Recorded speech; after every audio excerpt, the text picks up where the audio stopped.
Hey guys, this is Shane with Fly Solo.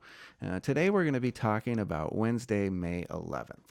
This was a day that, you can see it was pretty windy and the tide really didn't get me too excited. It does go up and down, but it's not too drastic. So I did see a few redfish up around 1.4, but they were pretty far and few between and they were moving pretty fast.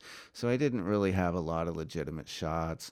I had a sheep's head that took a really close look at my fly, which is kind of rare. And then, I guess I had this shark right here who was looking pretty hard at my green and white clouser. I think he kind of got scared of the boat. I've never had a shark eat my fly anyway, so, I was kind of just bored today, doing some practice and things and messing around like that. But I thought it might be a good day to talk about kind of how to make the most out of a windy day. Maybe it's your only day off of work or what have you, and so you kind of, for whatever reason, want to go fishing on a windier day. We haven't had a non-windy day around here in a while, and so that's kind of why I went. And so I thought today would be a good day to talk about a few kind of tips and tricks that I use to make my windy days more enjoyable. The first problem that we're going to run into on a windy day is boat management. If we don't do things right, we're going to spend all our time managing the boat and we're not going to be able to fish, okay? So what we want to do is select a flat that quarters the wind, like you see in the picture here. The yellow arrows represent the wind and the red areas represent the flats that we want to target. And our goal is to just stay tucked up leeward side of those mangroves, because then we're going to be able to see, we're going to be able to cast, and we're not going to have to fight the boat the whole time. So if we can, we'd like to get the current or the tide moving actually against that, so it kind of mitigates a little bit of the wind, but you don't have to have that. If we have it like this picture here where the wind is blowing us away from the mangroves, you're going to get pushed out into the deeper water where it's actually windier, and then you're going to feel the effects of the wind more, and you're going to have to fight it and get back into the mangroves. I've done that before, but it's not ideal. This way here is almost impossible. If the wind is strong, it's just going to, beat you right into the mangroves all the time. So, and those fish that are in the mangroves are potentially going to get scared by you, coming at them too much. So, quartering wind is the key, guys. We want that wind to kind of push us down the mangroves and gently away from the mangroves. That way, we're kind of just using the wind to help us. And you can see how smooth it looks on the leeward pockets of these mangroves. Like this footage here was shot on that day, on Wednesday, May 11th.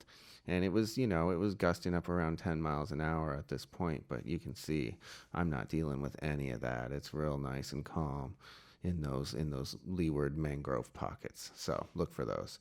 The next thing I want to talk about, guys, is stripping baskets. Okay, I've used a couple different kinds over the years.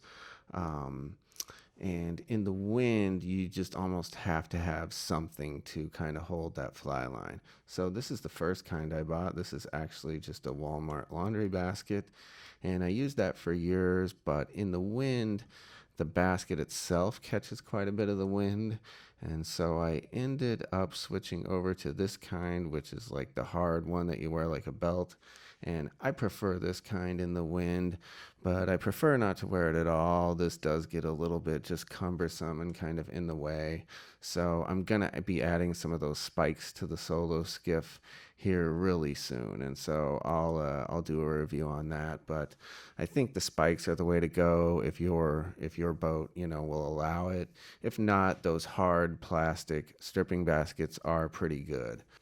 The last thing I'm going to talk about today, guys, is your casting. When it's windy like that, that's when your casting really gets tested. So you want to make sure that when you're practicing your casting, that you're practicing, all 360 degrees and in different wind situations. You want to know to keep that line on the leeward side of your head. And, it helps if you can learn to throw left-handed. That always is a big benefit, and stripping the other way too. So just make sure that your casting is on point, and those windy days can be a lot more productive. I'm going to be going fishing tomorrow, and it looks like an amazing day. You can see right here, it's got almost no wind, almost the whole day. I think it picks up maybe around 3 p.m., but all morning it should be no wind, and then we have a really good looking tide you can see here. So I'm definitely excited about tomorrow. Hopefully, I'll be getting some good drone footage of me catching some big redfish. I'll catch you guys next time.